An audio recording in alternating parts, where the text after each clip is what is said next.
Bonjour, je suis professeur Robert Agostini, je suis gynécologue à l'hôpital de Marseille à la Conception et je suis particulièrement impliqué dans la chirurgie endoscopique dont l'hystéroscopie.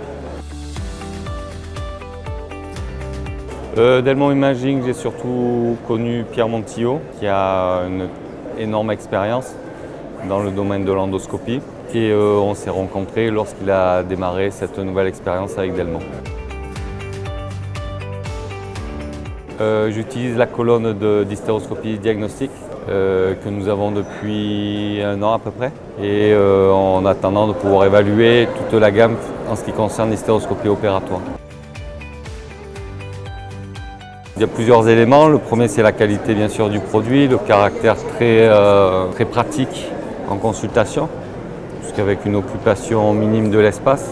Des produits qui n'occupent pas énormément d'espace, mais avec une qualité en termes d'imagerie et de rendu qui sont quand même intéressants. Et puis le deuxième, c'est que quand on s'investit, quand on travaille avec un partenaire, c'est aussi en termes de confiance. Donc connaissant Pierre Montillot et son passé, je savais très bien que je pouvais m'engager pour les mois et années à venir avec son matériel.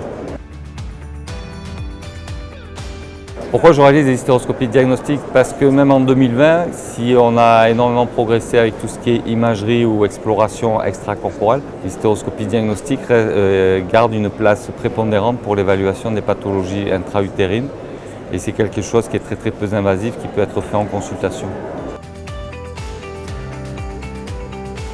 Je ne vais pas dire parfait, sinon ils vont arrêter leurs efforts. On va dire qu'elle est très bien, elle est très agréable. On peut partager, comme je disais tout à l'heure, vu le volume, la surface des écrans, on peut partager avec les patientes et c'est assez agréable. Alors non, l'iPad, je privilégie l'écran qui est sur la colonne.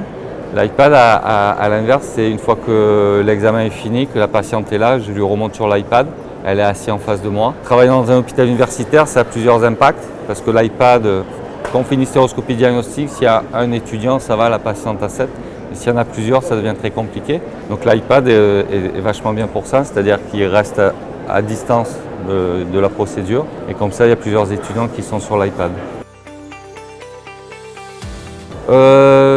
C'est vachement important pour le dossier médical.